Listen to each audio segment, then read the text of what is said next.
Ahora sí, qué pena con ustedes. Gracias, Miguel, por recordarme.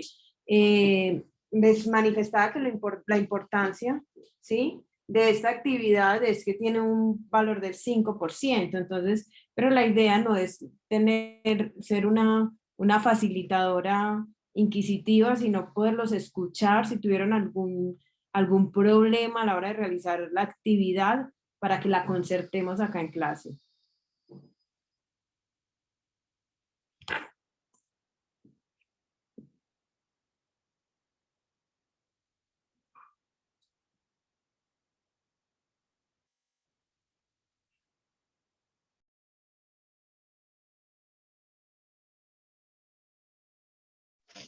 Doctora, una pregunta.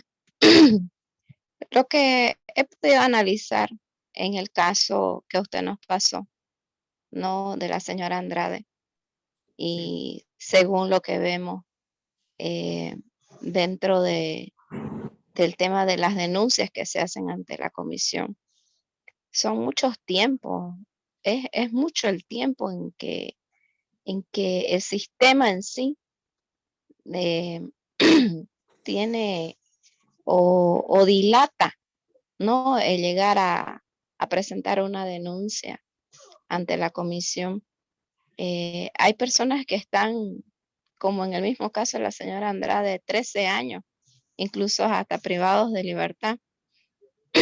Y esto todos los gobiernos ratificados, obviamente, saben, ¿no?, de que los ciudadanos tenemos esta herramienta para defender nuestros derechos. Pero veo de que en sí no es solo acá.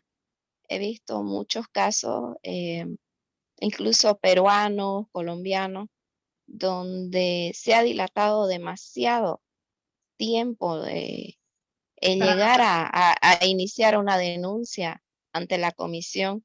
Esta misma situación se ve en Colombia, ¿es así, doctora? ¿Se No tiene que solamente, esperar tanto tiempo? no solamente se ve en Colombia, sino en la mayoría de los estados partes. ¿Qué es lo que ocurre? Ahí sí hay un tiempo establecido, pero, o sea, no significa que exista, o sea, se tenga que esperar tanto tiempo para poder instaurar esa medida cautelar, sino que se tiene que cumplir con unos requisitos específicos que ahorita se los voy a explicar, ¿sí? Entonces, en el cumplimiento de esos requisitos específicos, tenemos que, debe tratarse de una situación de suma urgencia, ¿sí? De suma urgencia. Debe en este momento considerar a la hora de evaluar esa situación que exista una gravedad, ¿sí? Y esa gravedad se analiza de cara a la vulneración de un derecho convencional.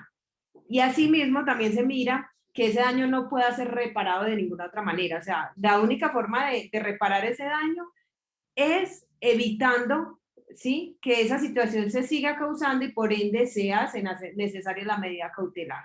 Entonces, no existe frente al tema de las medidas cautelares un criterio que determine que se debe esperar cierto determinado tiempo, sino que lo que se tiene que hacer es cumplir con ciertos requisitos que están establecidos en el reglamento de la Comisión Interamericana de Derechos Humanos, ¿sí? Entonces, cuando se cumplen esos requisitos es que yo tengo la potestad de proceder a instaurar esa medida cautelar, pero debo explicar que en el caso en concreto se proceden a configurar estas situaciones, ¿sí? Cuando procedo a esbozarlo de esa manera, es cuando esta medida cautelar tiene de alguna manera un criterio de prosperidad.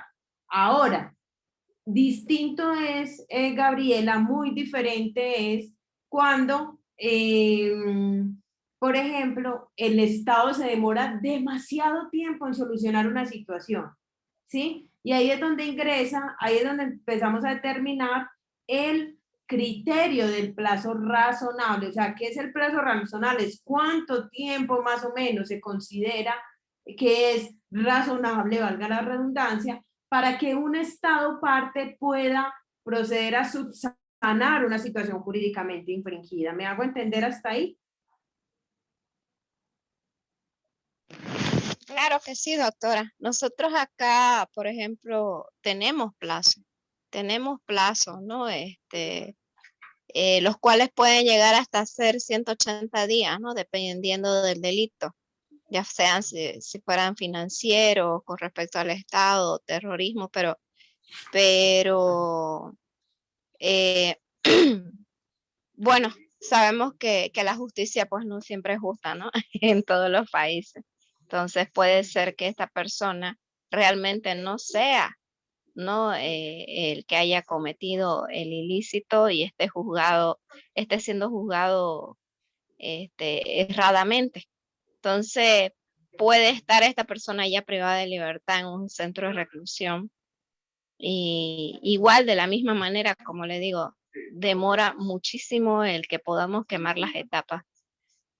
Y no solamente he visto acá, he visto en muchas jurisprudencias que he leído acerca de estas denuncias, ¿no? Que a veces, no sé si me atrevo a decir, doctora, de que los mismos estados son los que dilatan esta situación para como para cansar al ciudadano, ¿no? Y que acepte de que va a quedarse en la cárcel por siempre y que no tiene otra medida.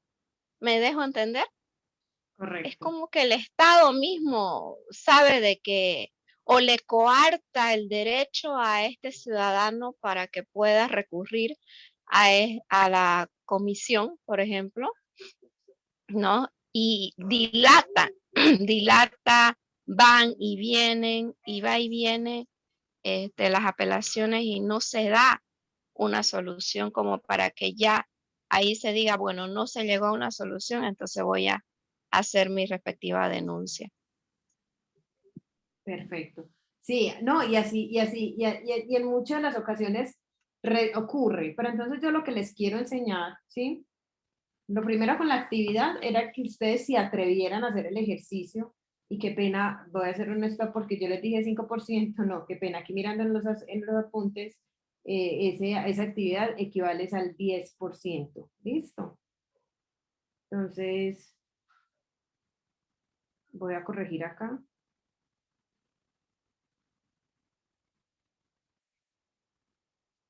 Entonces, me preocupó, pues se los digo acá a todos, es que muy pocos pudieron entregar sus trabajos y pues obviamente esa nota tiene un valor importante dentro de sus notas finales, ¿sí? Sin embargo, por eso les pregunto si tuvieron alguna dificultad en entender la actividad, pues Gabriela ya hizo su participación. Aquí la voy a abrir la actividad.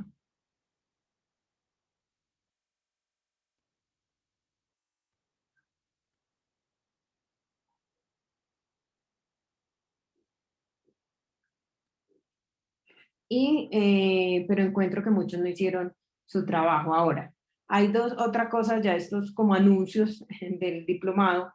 Eh, Hay otro porcentaje equivalente al 10% que consiste en la participación dentro de las clases, ¿sí? De manera oral. Entonces, la idea que tenía preparada, que fue para las clases pasadas, la primera me disculpo por mi inasistencia, dado que fue una situación que se escapó a mis manos.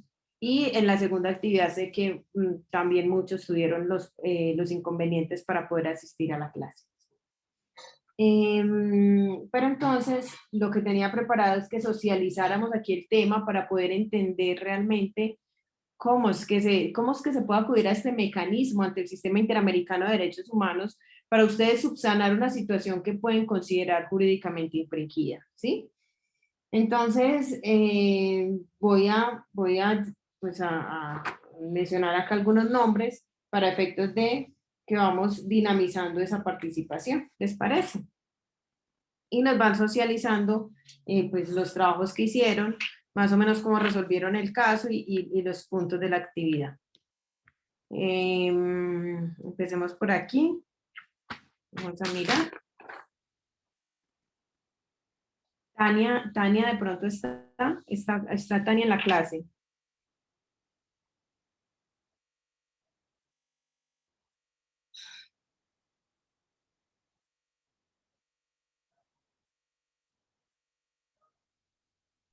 Tal vez sería ideal, doctora, porque solo somos 22, llamar primero a lista para que usted sepa quiénes Es que realmente están. lo que pasa es que como las personas van ingresando en el transcurso de la clase, por eso dejo el llamado de lista al final, pero veo 22 personas y somos 33, son 33 inscritos.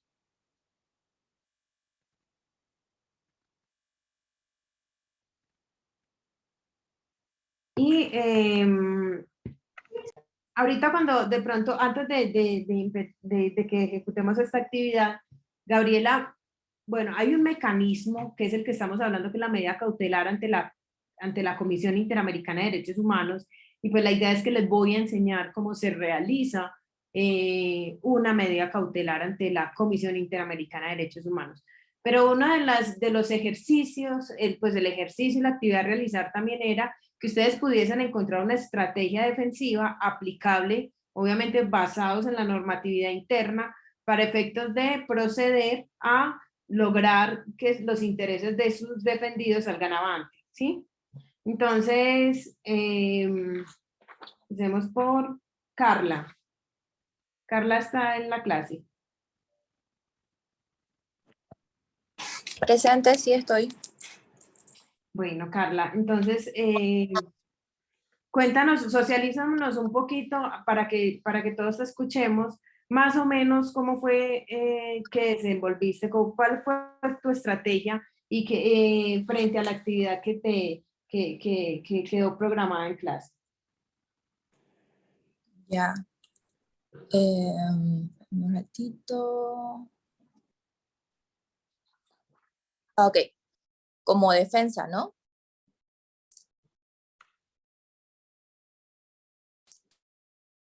Doctora. Qué pena que se me apagó Perdón. el micrófono. Sí, como defensa, Carla. Entré un poquito tarde. Estamos hablando del taller práctico en cuanto a la defensa del planteamiento de Jacinto Pérez. Es correcto. Ah, ok, va a disculpar, es que entré un poquito tarde. No te Ya, preocupes. como defensa, bueno, en la medida cautelar, conforme el 233, numeral 2, 334 y 235 del Código de Procedimiento Penal, para desvirtuar ciertos riesgos procesales, presentaría una serie de documentos que detallo en mi práctico. Luego, bueno, que los mismos destruirían los riesgos procesales en cuanto a la imputación correspondiente, haciendo notar que si bien quien acusa debe probar, nosotros como defensa no nos enervamos también el hecho de probar lo acusado, destruyendo, como ya dije, los riesgos procesales, partiendo de que la aplicación de medidas cautelares se deben basar en elementos objetivos y no en presunciones. También hablaría de la presunción de inocencia y acreditaría domicilio, trabajo y familia, dado que el artículo 6 del Código de Procedimiento Penal también nos prohíbe la presunción de culpabilidad. Luego, al escuchar la resolución final, que bueno, el problema nos dice que prácticamente lo acusan y le dan detención preventiva al imputado, haría uso de recurso de apelación conforme el 251 del Código de Procedimiento Penal y fundamentaría la resolución exigiendo que el imputado, si bien debe demostrar algo, acreditar algo, como el juez en primera instancia lo solicitó y por cuanto le dio detención preventiva, partiría que se está vulnerando el derecho, el principio y la garantía en su triple dimensión de la presunción de inocencia de mi defendido, ya que en derecho, porque lo acusan, y si bien lo acusan, deben probarlo, en garantía, porque el juez está obligado a que no se debe vulnerar tal derecho, y en principio, porque se está vulnerando el derecho a la defensa del mismo. Posteriormente, en audiencia de apelación, que sería una apelación incidental sobre cesación de detención preventiva, argumentaría en base a tratados y convenios internacionales como ser el artículo 14, numeral 5 del Pacto Internacional de Derechos Civiles y Políticos, el artículo 8 en su numeral H de la Convención Americana sobre Derechos Humanos, o Pacto de San José de Costa Rica, en el cual se encuentra como vertiente dentro del debido proceso, y también insertaría la Constitución Política del Estado como principio a impugnar, el artículo 180, numeral 2 de la Constitución Política del Estado. También fundamentaría en cuanto a que se estaría vulnerando el debido proceso, en cuanto al artículo 115 de la Constitución Política del Estado, y concluiría con la sentencia constitucional 1075 del año 2003, que nos habla de una línea jurisprudencial que menciona que si bien los recursos son instrumentos de la actividad procesal, principalmente de la función jurisdiccional, estos se encuentran al alcance de poder de quienes ejercen la acción penal y primordialmente para la defensa. En este caso que se vendría a fundamentar la apelación siguiendo las reglas del 403 del Código de Procedimiento Penal. Eso, doctora. Perfecto. Te pregunto, Carla, ¿qué ocurriría? Bueno, no, esa pregunta no es para ti porque ya tú participaste, se la va a hacer a otra persona. Muy bien, Carla. Muchas gracias. A usted. Bueno, miremos por aquí si de pronto está en clase Elizabeth Bernal. Presente, doctorita. Disculpe, no pude estar en clases, doctorita, estaba con mucho trabajo y en viaje también. Mil disculpas, doctorita. Bueno, perfecto. Elizabeth.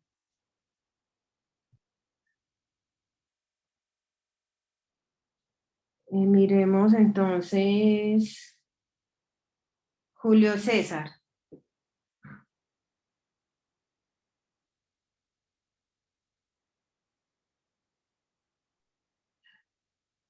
Doctora, ¿Julio Enrique o Julio César? Julio César Vanegas, Montenegro. Julio Enrique Barrenechea, Montenegro, ¿será? No, es que tengo un Julio César y tengo, después de Julio César sigue Julio Enrique.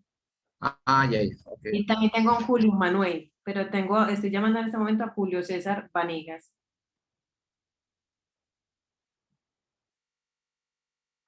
Voy. Julio César Vanegas no está.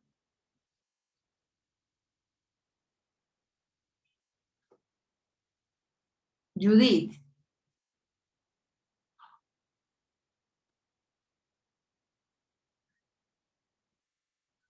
Judith no está. Bueno, voy a mirar más o menos los que están aquí. A Julio Enrique Barrenechea, mi doctora, entonces. Porque a mí hasta ahora no me ha preguntado. Ah, bueno, listo. Entonces, Julio Enrique, ya que quieres Sí. participar. Bueno, también el que quiera participar voluntariamente. Pero, Julio Enrique, te quiero hacer una pregunta. Digamos que la compañera Carla hizo una buena exposición de un buen ejemplo de agotamiento de recursos internos, ¿sí? Frente a lo que se puede hacer dentro de la normatividad interna y además esbozó la manera de fundamentar, digamos que esas solicitudes de cara a los instrumentos internacionales. Pero, ¿qué ocurriría, Julio Enrique, si quizás a nivel interno niegan en totalidad esta solicitud y niegan toda esta, digamos, toda esta estrategia defensiva que propone la compañera Carla no salía avante? Digamos que cuál sería la estrategia a seguir que tú podrías proponer?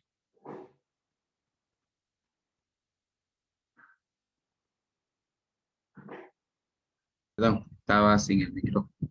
Ya, nuevamente. Luego de agotar todas las instancias internas del tema de la acción de libertad, y si una vez agotadas las internas se quiere atener a órganos internacionales, aplicando la Corte, yendo a la Corte Interamericana de Derechos Humanos y me deniegan también para que no pueda ir a la Corte Interamericana de Derechos Humanos. ¿Eso era la pregunta, doctora? Es correcto, esa es la pregunta. Ya. Pienso yo que si no me aceptan ir allá, tengo que ir a un amparo constitucional. Perfecto. Y si ese amparo constitucional no sale avante, ¿Sino qué? si ese amparo constitucional no sale avante, o sea, no prospera bajo ninguna circunstancia, ¿qué ocurriría entonces? ¿Qué Están puedes? vulnerando el debido proceso, pues, y hay sentencias constitucionales que, que, que protegen, ¿no? Porque ahora con el tema de que nosotros somos Estado parte y están dentro de nuestra constitución política del Estado también inserto sobre la Corte Interamericana de Derechos Humanos, la Convención, el Pacto de San José, no deberían, o sea, no pudieran haber la denegación. También hay una sentencia constitucional sobre el tema de el bloque de constitucionalidad y el tema de sobre las sentencias constitucionales, la supremacía sobre el principio de favorabilidad del imputado. Entonces no creo que no puedan coartarme ese tema también para ir a un recurso internacional. Perfecto, a ver si Doctora. se entiende. Tú lo que estás proponiendo es proceder a agotar, a instaurar el mecanismo de amparo, ¿sí? Y mediante Sí. ese mecanismo de amparo lo fundamentarías en virtud del bloque de constitucionalidad, ¿sí? Sí, Trayendo a colación todos estos instrumentos internacionales, dado que Bolivia es un estado parte, y bajo ese fundamento, pues esa sería como, digamos, la estrategia más óptima. Exacto, doctora, no veo otra. Listo. Licenciada, buenas noches. También podría entrar el recurso de revisión extraordinaria de sentencia antes de ir a un amparo. ¿Cómo es tu nombre? Julio Manuel, ¿cierto? Sí, Julio Manuel. Ok. Julio Manuel, repíteme ese argumento, por favor. Que antes de ir a un amparo se podría ir al recurso de revisión extraordinaria de la sentencia. Doctora, pero si me permite, eso procede cuando ya hay una sentencia. Exactamente. En este caso, claro, pero en Exactamente. este caso solamente en el planteamiento que nos dio la doctora es sobre Jacinto Pérez, es un tema de detención, de privación de libertad, ¿no ven? Entonces, en mi entender, desde mi punto de vista, lo que yo haría como su abogada defensora es primeramente apelar a la resolución que establece la detención preventiva. En caso de que no proceda esta apelación, accionaría una acción de libertad. Y en caso de que también me deniegue esto, el Estado, lo que yo haría, activaría entonces una medida cautelar ante la comisión, debido a que mi defendido puede sufrir un daño irreparable, ¿no? El tema de la privación de libertad es altamente sensible porque se trata de un tiempo establecido y el tiempo uno no puede recuperar, no es un tema que uno puede recuperar con dinero. Eso es lo que yo haría, doctora. Mi nombre es Erika Vizcarra. Gracias. Muchas gracias, Erika, por tu intervención. Perfecto. Ese era el argumento que yo estaba buscando más o menos para efectos de mirar cuál es la estrategia adecuada y que les dé un poco de luces a ustedes para que piensen que no solamente tienen como mecanismos los que tienen dispuestos dentro de su jurisdicción interna. De hecho, por eso, si ustedes miran en la actividad práctica que les dejé, les relacioné unos instrumentos que a los que ustedes podían acudir para efectos de buscar información, ¿sí? Pero esto me genera un segundo planteamiento y es el siguiente. Yo dentro de las clases les vengo hablando, ¿sí? Sobre la necesidad de agotar los recursos internos, ¿sí? Pero adicionalmente les he dicho que no todos los recursos internos se tienen la obligación de agotarse, ¿sí? En ese orden de ideas, ¿cuáles serían los recursos internos, en este caso preciso, que yo tendría que agotar antes de acudir a el Sistema Interamericano de Derechos Humanos? ¿Quién quiere responder de manera voluntaria de los que no hayan participado? Licenciada, Doctora, buenas noches. Doctora, yo tengo una pregunta en realidad, más que, más que darle respuesta a lo que usted acaba de comentar. Claro, Luis, pregunta. Ya, cuando uno solicita una medida cautelar ante la comisión, ¿cuál es el tiempo que se demoran en dar respuesta a ello? Porque usted nos mencionó que debe existir un recurso, ¿no?, rápido y eficaz. Sí, correcto. Pero entonces hay una grande, ven para aterrizar un poco más esa pregunta. Hay dos plazos, ¿cierto? Uno es el plazo que tiene el Estado parte para solucionar internamente lo que esté vulnerando, ¿cierto? Para hablárselos en términos más entendibles. Y el segundo es determinar cuánto tiempo se demora la Comisión Interamericana de Derechos Humanos para efectos de dar solución, ¿sí?, a una medida cautelar. ¿Esa es la pregunta que tú estás haciendo? Sí, lo consulto porque la compañera Vizcarra mencionó, ¿no?, el tema de la apelación, luego la acción de libertad y luego la acción de amparo. Y bueno, eso se da en tiempos relativamente reducidos, no demoran mucho el tema de las acciones de libertad ni el tema de los amparos. Entonces, a veces sería más conveniente usar como estrategia nomás los recursos internos, si es que acudiendo a la comisión sería más moroso. De ahí nace la pregunta, doctora. Gracias. Claro, Luis. Muchas gracias, Luis, por su pregunta, porque me permite aclarar algo muy importante. Y es lo siguiente. Cuando se va a acudir al Sistema Interamericano de Derechos Humanos, de todas maneras, Luis, se deben agotar los mecanismos internos que se consideren idóneos para efectos de solucionar esa situación. Si no se agotan esos mecanismos y existe quizás un mecanismo interno que le pueda dar solución a esa situación, no sería necesario entonces acudir a una vía internacional, ¿sí? O sea, no resultaría lógico. Y acuérdense que siempre les he manifestado que el sistema interamericano es un sistema coadyuvante y complementario, más no es una cuarta instancia. ¿Eso qué significa? Que, digamos que el recurrente, o sea, la persona que acude al sistema interamericano de derechos humanos, debe agotar esos recursos internos para darle la oportunidad a los estados partes de solucionar esa situación. Eso en virtud de un principio de soberanía, ¿sí? Entonces, dándole respuesta al compañero Luis, efectivamente, hay otros mecanismos que son más rápidos a nivel interno, pero esos mecanismos se deben agotar. Y en caso de seguirse generando una vulneración y haberse dado la oportunidad al Estado parte de subsanar esa situación jurídicamente infringida, ahí sí es donde yo acudo al Sistema Interamericano de Derechos Humanos. ¿Claro eso?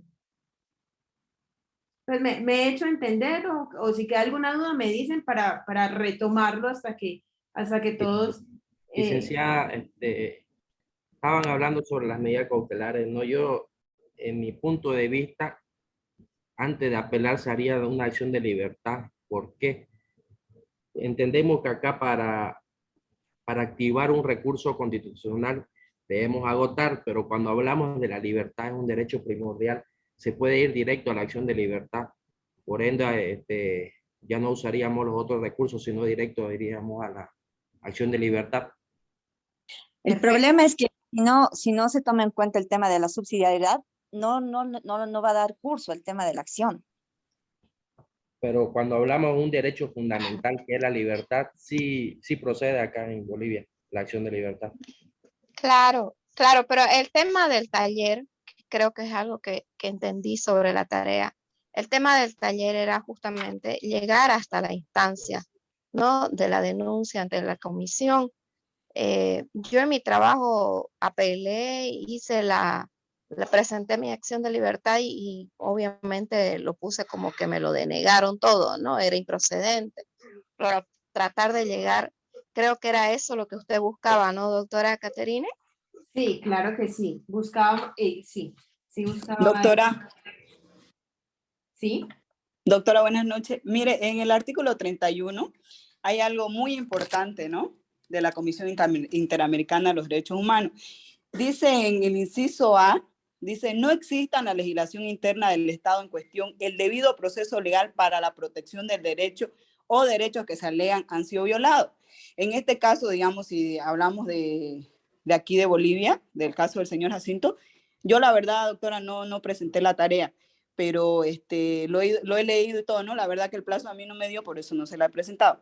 Pero aquí en Bolivia existen esos mecanismos, porque si nosotros en nuestra audiencia cautelar nos observan que no hemos desvirtuado los riesgos procesales, podemos apelar. A esa apelación podemos presentar una acción de libertad.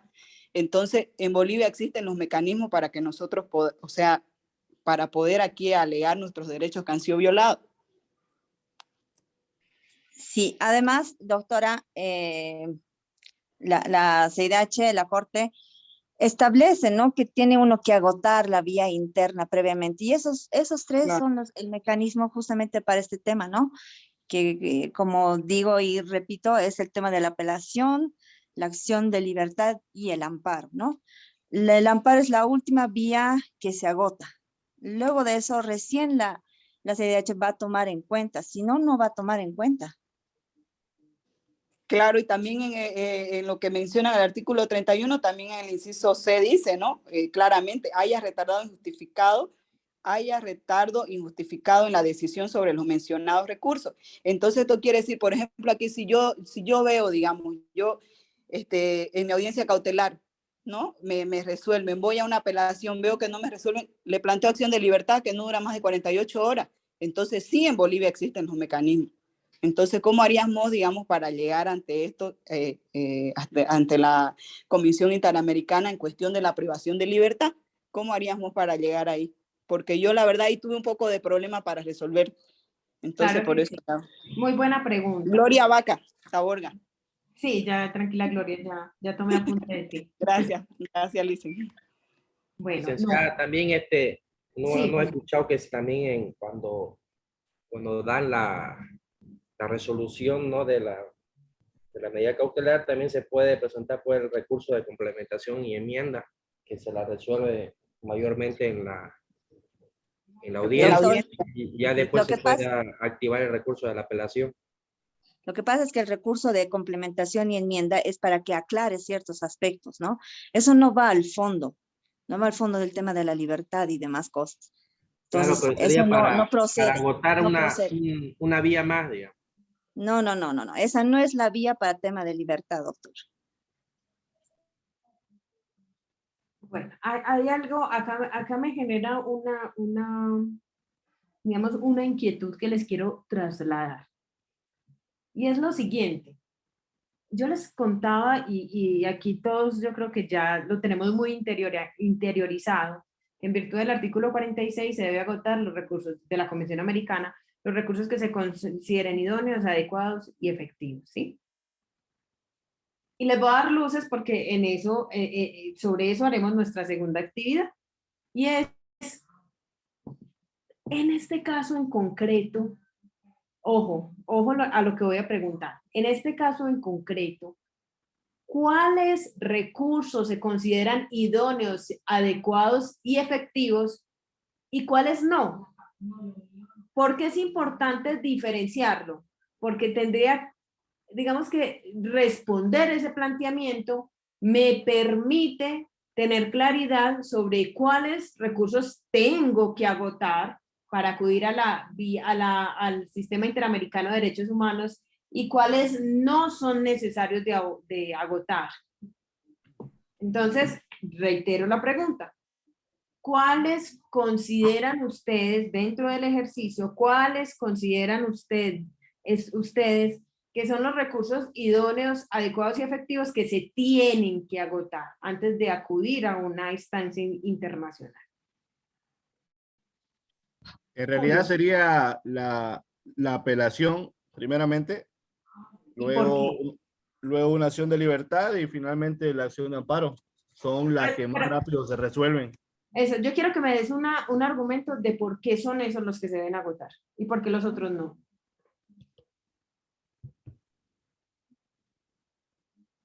Disculpe, doctora, no le escuché.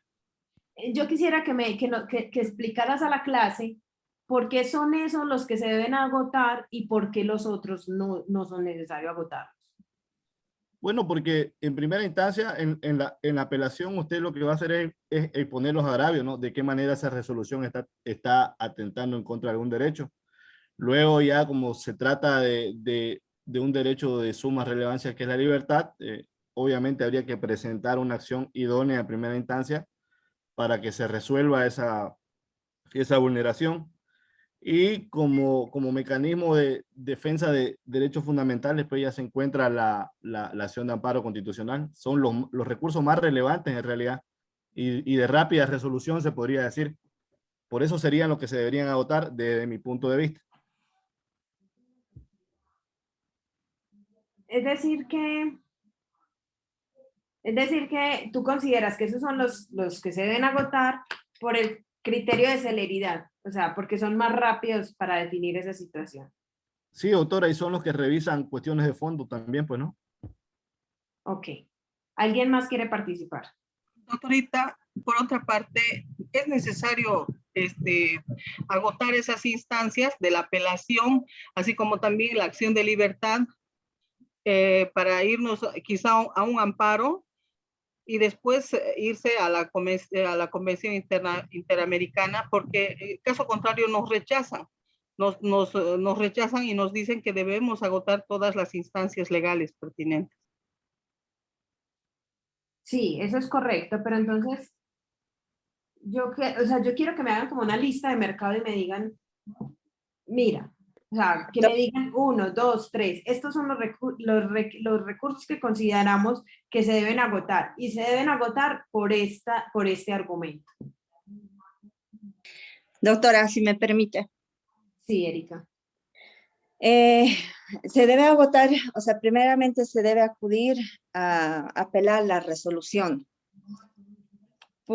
fundamentando, invocando hechos y derechos, los derechos lesionados, y ver si la instancia superior, para que tenga la oportunidad de revisar esta, ¿no? En caso de que estas sean denegadas, tenemos la acción de libertad, que es una acción de defensa que está establecida en el artículo 125 de nuestra Constitución Política del Estado. Es una acción muy, muy rápida, porque una vez que se activa esta se procede en 48 horas. En caso de que esta no proceda y los denieguen, activamos la acción de amparo, que también es otra acción de defensa, ¿no? Que está instituida en el artículo 128 de nuestra Constitución Política del Estado.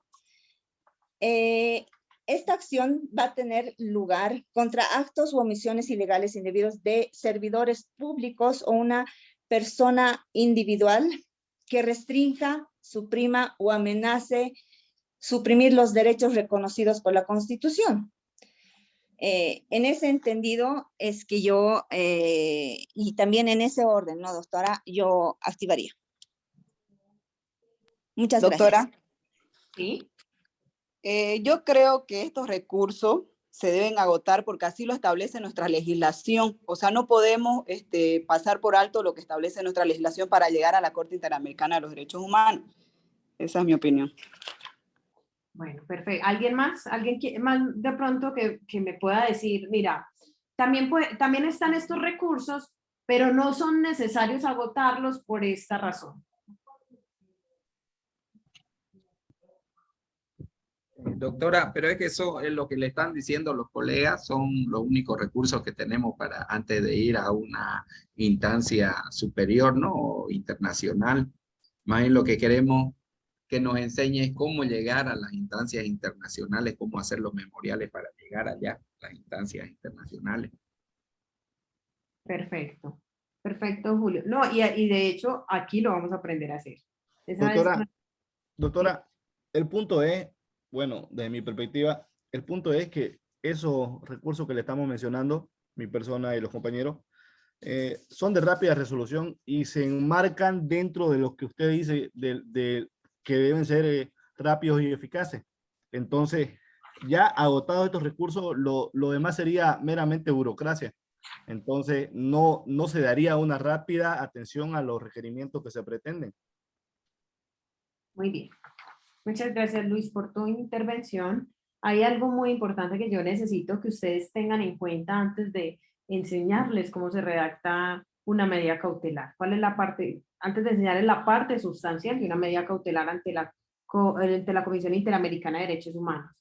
Y el motivo por el cual soy tan reiterativa en estos criterios es porque, digamos, del dominio de estos temas que estamos tratando acá depende la admisibilidad o no admisibilidad de la medida cautelar, ¿sí? Entonces, cuando hablamos de recursos idóneos, adecuados y efectivos, pues yo les voy a mandar una jurisprudencia que quiero que pues por lo menos la ficha técnica, si la puedan estudiar, donde explica los criterios de idoneidad, adecuación y efectividad. ¿Y a qué voy? A que no son necesarios agotar los recursos que no cumplen con esos tres criterios. Por el contrario, los que cumplen esos tres criterios sí son de obligatorio cumplimiento antes de verse abocado a una vía internacional, ¿sí? Y es que cuando hablamos de idoneidad y adecuación, se determina que se trata de un recurso que se haya concebido específicamente y su esencia y naturaleza esté concebida para solucionar esa situación. Entonces, aquí el compañero Julio Enrique, ¿cierto? O Julio Manuel. Creo que fue Julio Manuel. Me he manifestado, bueno, es que los compañeros ya esbozaron, ya expusieron cuáles eran los recursos que existen para esas situaciones específicas. Pero entonces, si esos recursos existen para esas situaciones específicas, cumplirían entonces el criterio de idoneidad, adecuación y efectividad.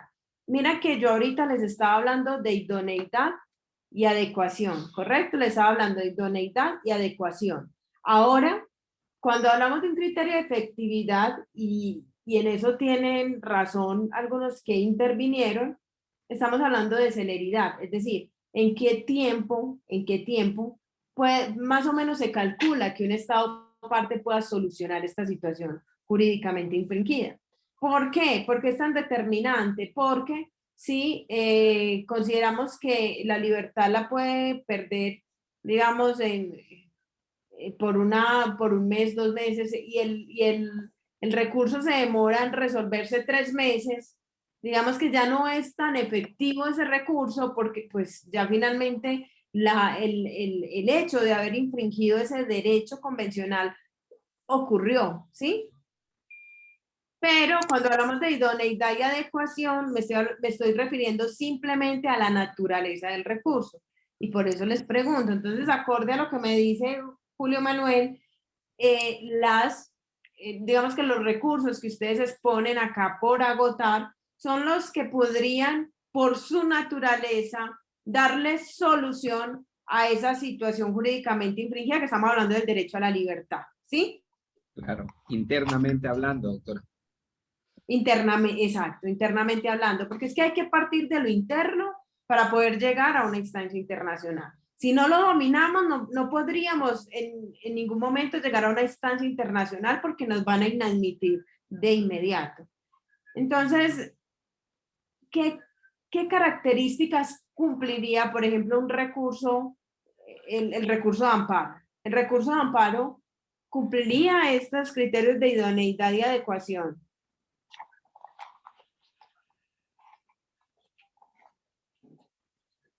¿Quién me quiere responder? O sea, queda claro los otros recursos. La acción de libertad, que se pide en audiencia, que es súper rápida, como ustedes lo manifiestan. Mi pregunta es, ¿qué ocurre con el recurso de amparo? ¿Su naturaleza y su esencia es concebida únicamente para resolver este tipo de situaciones? Sí, cumpliría con esos requisitos, doctorita. ¿Por qué cumpliría con esos requisitos?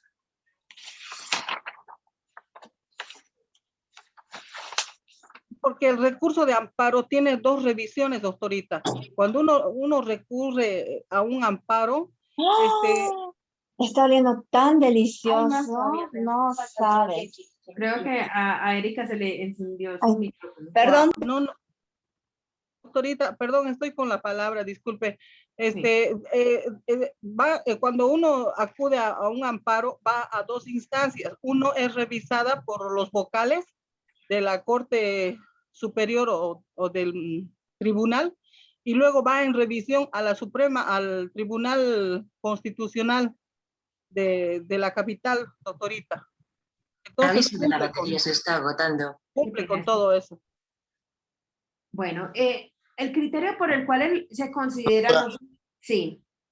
Buenas noches. Respondiendo a esa pregunta, bueno, cuando los efectos que pueden causar con relación a la acción de amparo, es en este caso, si se le concede la tutela, es la restitución de los derechos y las garantías restringidas, ¿no? O suprimidos o amenazados, con restringidos o suprimidos. Podrá establecer, dice el artículo 57 de la ley del Código Procesal Constitucional, establece que los efectos que causan es ordenar la restitución de los derechos y las garantías restringidos, suprimidos o amenazados con restringir o suprimir, y podrá establecer indicios de responsabilidad civil o penal al accionado o al accionado. En este caso puede ser contra las personas o servidores públicos o personas particulares que hubieran restringido o pretendan restringir algún derecho o alguna garantía. Perfecto. Muy bien, Edwin. De hecho, muy oportuno, porque precisamente eso era lo que les iba a explicar. En casi todos los estados partes donde hay recurso de amparo, pues en casi todos prácticamente hay, en algunos se llama recurso de amparo, en otros se llama acción de tutela. Digamos que el mecanismo de tutela por excelencia va encaminado a proteger un derecho fundamental, ¿cierto? Entonces, si consideramos que el debido proceso o el derecho a la libertad por excelencia es un derecho fundamental, es un derecho un derecho convencional, perdón, que hace parte del bloque de constitucionalidad. Entonces, por ende, el mecanismo de tutela se considera per se que en su esencia está concebido para proteger este tipo de derechos. No es que esté concebido para pensarse como es un mecanismo que se creó para este tipo de situaciones, cuando una persona está privada de la libertad, no. Pero por regla general, el hecho de estar concebido para proteger un derecho fundamental lo convierte en que en su esencia sea idóneo y adecuado para poder subsanar estas situaciones que está infringiendo el Estado parte, ¿sí? Entonces, en virtud de eso, sí se considera necesario agotar.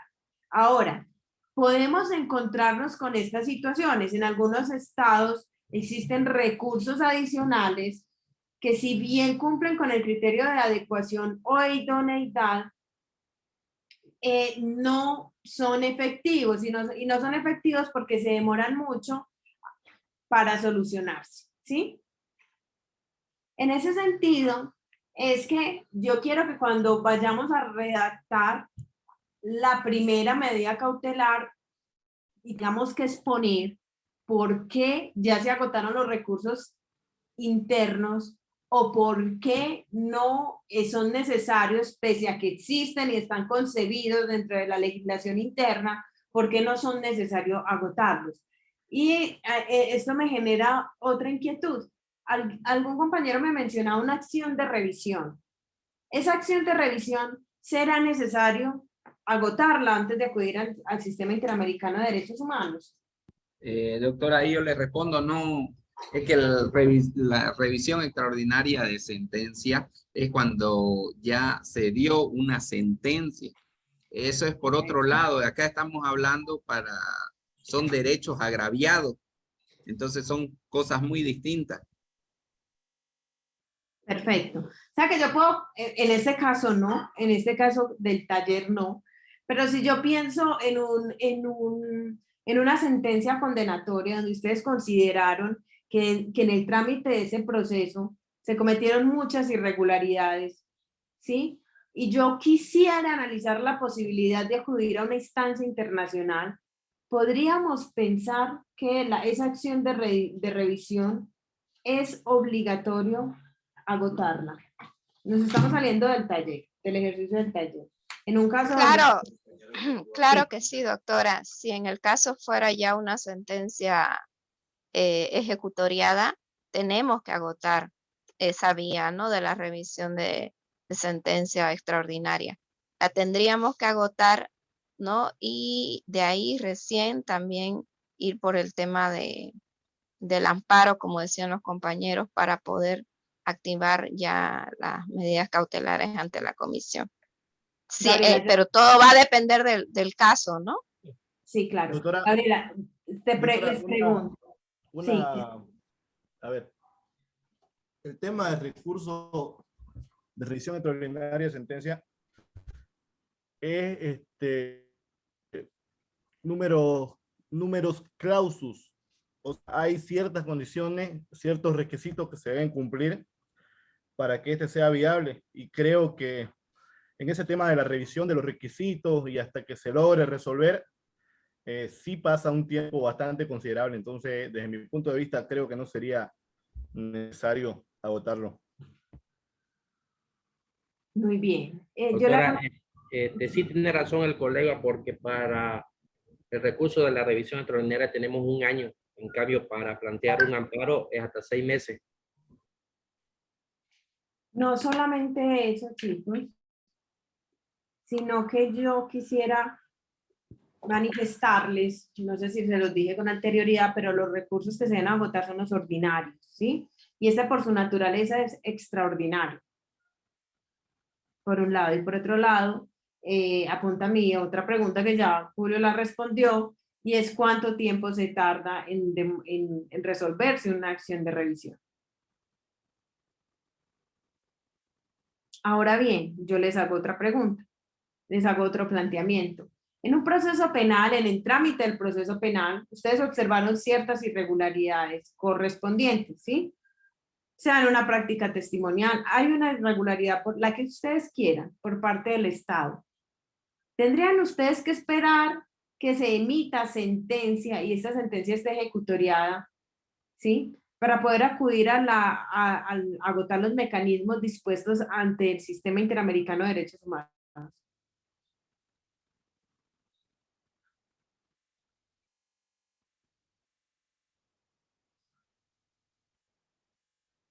No, alguno. ¿Qué piensan?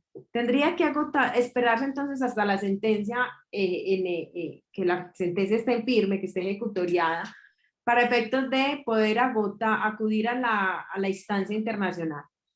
No, doctora. No, no, doctora. Perdón. No. Basta con el amparo. Perfecto. Y si agotamos el amparo y pese a agotar el amparo, la situación jurídicamente infringida sigue siendo... Sí se acude a instancias internacionales, ¿no? Porque ya se ha agotado la vía administrativa interna. Muy bien. Además que no solamente por eso, sino cuando la vida de una persona corre peligro, o sea, corre peligro o puede surgir algún problema dentro de su prisión, digamos, de su privación de libertad, que a lo mejor esté mal de salud o, como le digo, corra peligro su vida. También No podemos... solamente que corra peligro, basta que un derecho sea vulnerado, ¿no? Para recurrir ante la CIDH y luego a la corte. Sí, pero la doctora está preguntando si es que de manera, sin agotar los mecanismos internos, podemos ir a la CIDH. Entonces, No. Eso es cuando la vida de una persona corre peligro o tiene una enfermedad terminal o algo y se le estén vulnerando sus derechos aquí en Bolivia. Eso es cuando se solicita una medida cautelar, ¿no?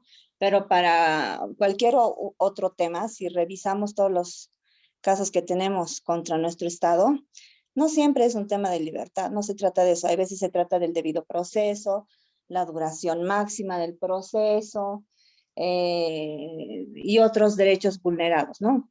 Cuando, a mi entender, desde mi punto de vista, más bien se activa esta medida cautelar cuando sí es un tema de un derecho irreparable y está en riesgo, ¿no? Pero cuando se vulnera cualquier derecho, uno puede activar y el amparo constitucional dice, de esta forma se agota la vía administrativa interna y ya se puede solicitar esta petición, ¿no? A la CIDH. Correcto, sí. Por eso yo les manifestaba cualquier irregularidad que ustedes se quieran imaginar, cualquiera que sea, ¿sí? Doctorita, con la palabra, perdón, disculpe, doctorita. Hoy en día aquí en nuestro sistema casi no se están respetando los derechos constitucionales y necesariamente algunos colegas están acudiendo directamente a los organismos internacionales para poder hacer prevalecer los derechos, doctorita. Entonces no existe, no está casi, no se está respetando la seguridad jurídica, el principio de la seguridad jurídica. Entonces, la mayoría están acudiendo a los organismos internacionales. Claro que sí.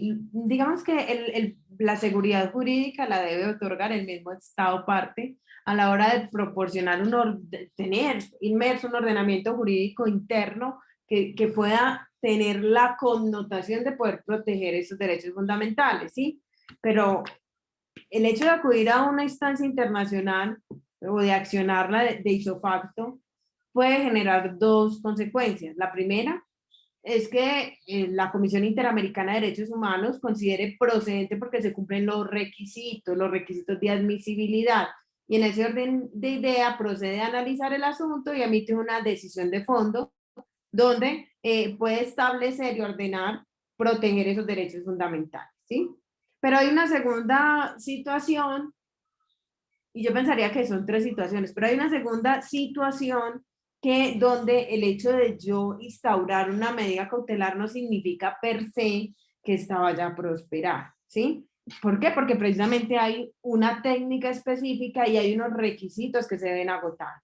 Y máxime, puede ser muy común, ¿sí?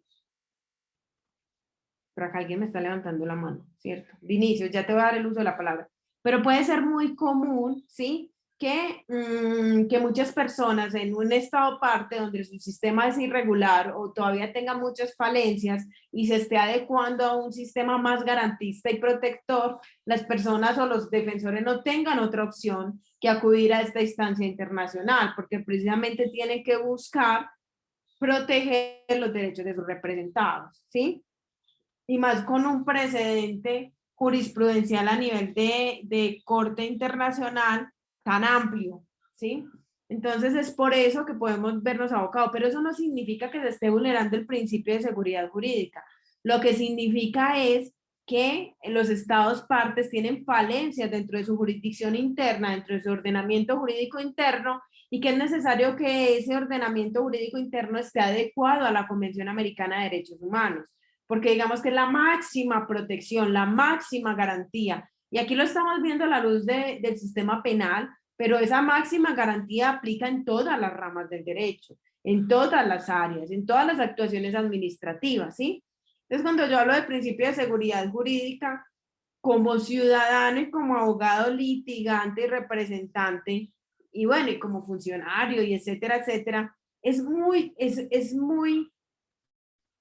dable pensar que porque exista una intervención de un organismo de corte internacional, entonces esté afectando tanto mi soberanía como mi principio de seguridad jurídica, y no es eso. O sea, lo que ocurre es que entre más esté el ordenamiento jurídico de conformidad con la Convención Americana de Derechos Humanos, más garantista se convierte. Y eso es conveniente para todos los ciudadanos.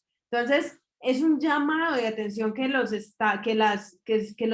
los organismos internacionales, incluso a través de su jurisprudencia, le realizan a los estados partes para que tengan y sean precavidos a la hora de concebir sus ordenamientos jurídicos internos. Pero también es un llamado de atención a los abogados defensores para que estén atentos a ser exigible mediante el control de convencionalidad que se pueda aplicar esta garantía, porque en la medida en que ustedes la van accionando, ustedes van construyendo un sistema de protección que es garantista y que respeta esos instrumentos internacionales, ¿sí? O sea, hay una gran diferencia. Cuando pensamos el principio de seguridad jurídica, claro, o sea, pensamos en que si está concebido un ordenamiento jurídico, lo ideal es que ese ordenamiento jurídico se aplique, pero cuando ese ordenamiento jurídico no es garantista, no genera la suficiente confianza legítima para proteger los derechos fundamentales de los ciudadanos, o no va de conformidad a la Convención Americana de Derechos Humanos, no podríamos pensar que es un ordenamiento jurídico bien concebido, ¿sí? Entonces ahí tenemos una gran diferencia. Vinicius me había alzado la mano ahorita. Vinicius está. ¿Quién puede, Vinicius? Doctora, nosotros tenemos un caso, bueno, en Bolivia, que se dio hace años, del ex senador Roger Pinto. ¿Qué pasó con él? Él tenía un salvoconducto para salir del país. Sin embargo, él estaba escondido en la embajada de Brasil, ¿no? Y en ese año, no me acuerdo, 2015, 2016, había una presidenta en Brasil que era Dilma Rousseff, que ella es una línea de izquierda. Sin embargo, Roger Pinto logra evadir los controles, ingresa al país de Brasil pidiendo el asilo político y se le ha otorgado. Claro, porque el vecino país de Brasil ha respetado lo que es una convención americana de derechos humanos y todo eso, ¿no? Pese a que tiene una ideología de izquierda, ¿no? O que se mantenía hasta antes de Bolsonaro, ¿no?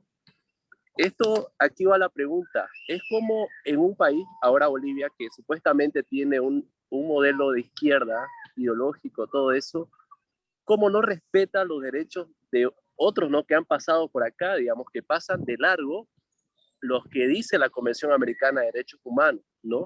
Que ellos, digamos, es una justicia tan debilitada y tan dependiente de un gobierno de turno. ¿Por qué lo digo así? Porque por más gobierno que sea todo, debe ser la justicia, debe ser, digamos, libre, ¿no? Porque si la justicia está debilitada, entonces, ¿qué nos queda, no? Es por eso, digamos, que ahí va, digamos, la pregunta, ¿no? ¿Qué hace que un Estado debilite tanto la justicia, como lo están haciendo ahora o lo hacen, si después en adelante se vienen sanciones fuertes de los otros estados, la Convención Americana, todo eso? Esa era mi pregunta, doctora.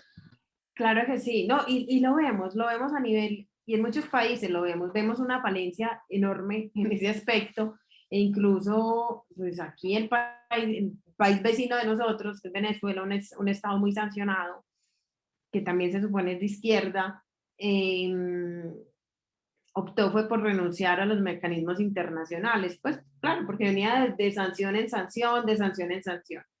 Pero eso no es, digamos, tan positivo para los ciudadanos de ese estado, porque entonces no hay quien garantice que un ordenamiento jurídico sea totalmente neutral, imparcial y que no dependa, como bien lo dice Vinicius, de un gobierno de turno, ¿sí? Porque así está concebido dentro de la Convención, manifiesta la justicia debe ser totalmente imparcial, debe estar totalmente consolidada y debe poder brindar ese principio de seguridad jurídica, ¿sí?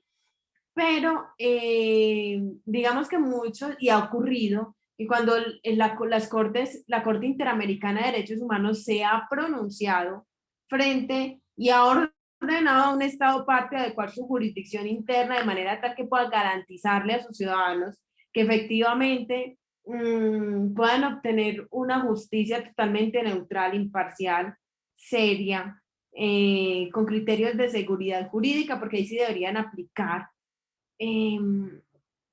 Le ha ordenado entonces adecuar esa jurisdicción, pero generalmente ha pasado, y digamos que es la mayoría de los casos dentro de las sentencias y la jurisprudencia que se ha desarrollado en la Corte Interamericana de Derechos Humanos, que es a petición de parte. ¿Y con eso a qué me refiero? Que normalmente son los abogados o a través de una organización o a través de una clínica jurídica que han solicitado o han demandado al Estado parte ante la Corte Interamericana de Derechos Humanos, y es ahí en donde la Corte Interamericana de Derechos Humanos le ha ordenado a sus estados que proceda a adecuar su jurisdicción interna, ¿sí?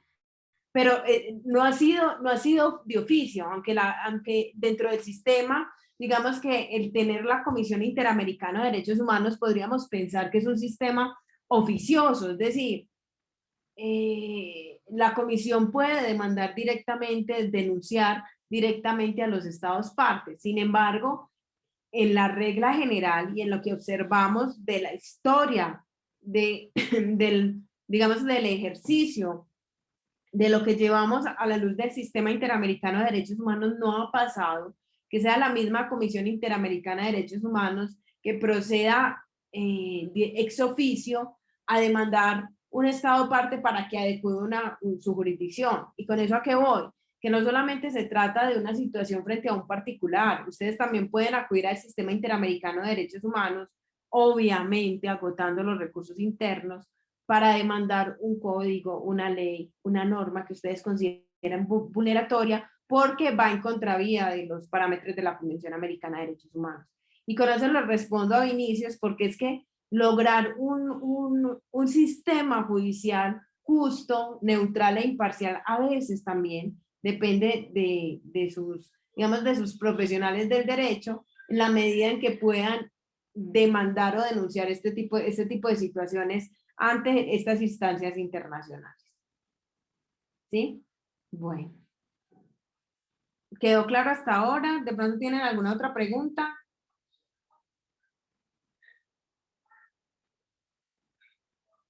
Bueno, entonces les voy a comentar, chicos. Para la próxima clase vamos a determinar cómo podemos instaurar la medida cautelar. O sea, les voy a enseñar cómo se procede a cumplir con esos requisitos para que ustedes aprendan a sustanciar ese documento que se debe radicar ante la Comisión Interamericana de Derechos Humanos. Y para ello, igual les voy a recordar en el grupo, les voy a solicitar que se me lean el reglamento de la Comisión Interamericana de Derechos Humanos, específicamente el artículo 9, ¿sí? Quiero que se me lean desde el artículo 9. Bueno, no, quiero que se lean el artículo 7º, 8, 9, 10, el 11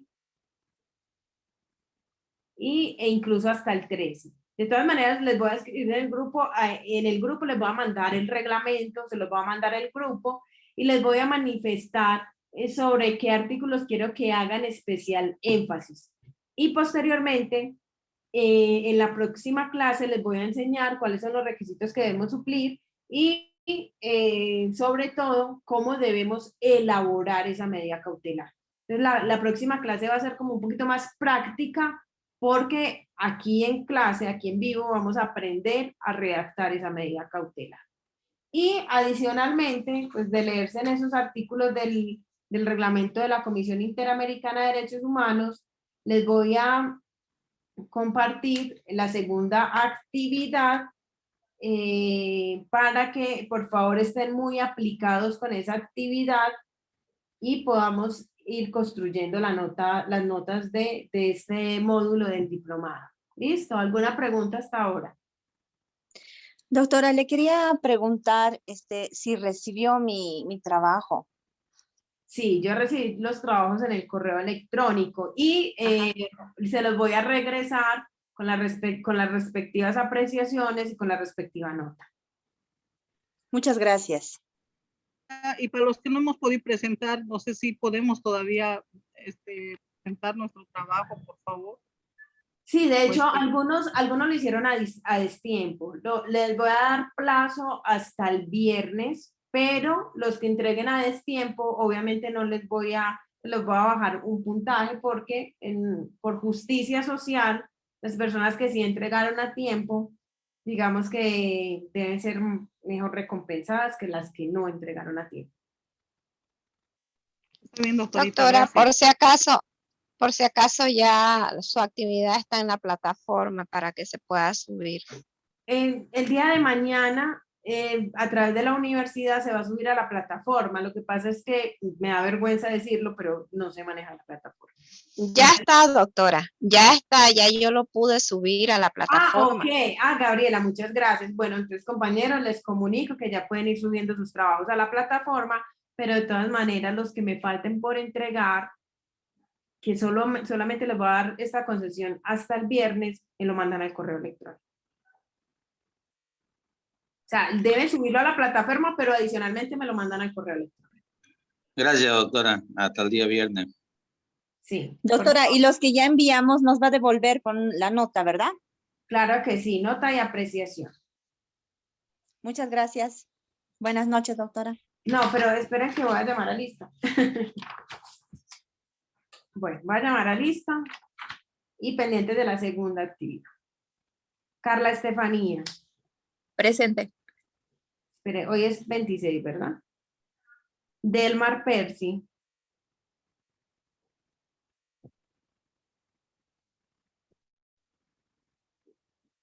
Diana Gabriela.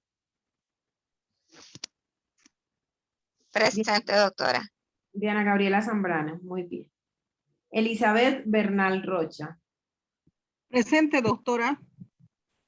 Edwin Blanco Marco. Presente, doctora. Erika Carolina Vizcarra. Presente, doctora. Germán Barrieto. Presente, doctora Barreto. Es Barreto, es que en la lista apareces con I. Es muy importante que informes esto a los administrativos para que de pronto no tengas inconveniente a la hora de pedir tu diploma o así. Ok, doctora, muchas gracias. Gloria Vaca. Presente, doctora. Francia Caterine López. Presente, doctora. José Carlos Vaca.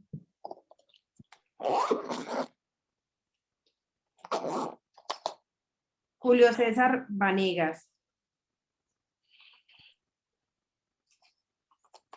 Julio Enrique Barrenechea, Montenegro.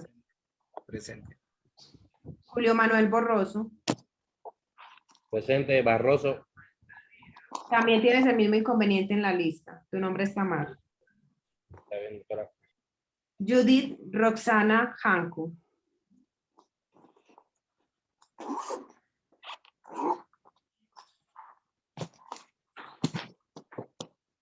Iván Gustavo Zurita.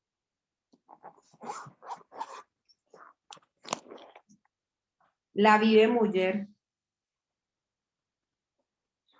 Laura Andrea Amador Osina.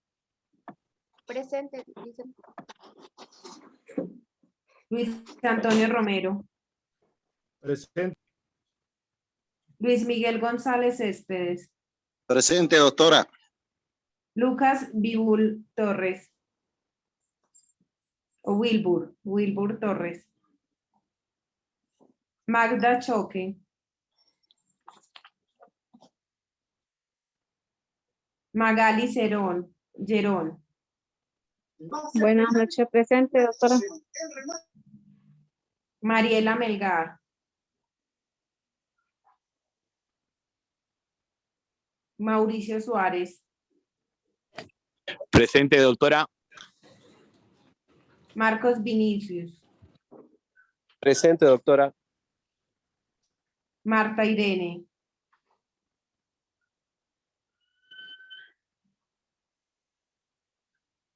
Paul Omar.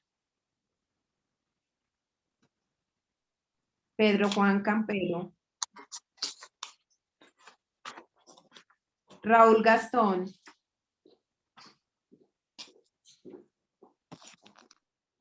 Sergio Campos, Presente, doctora.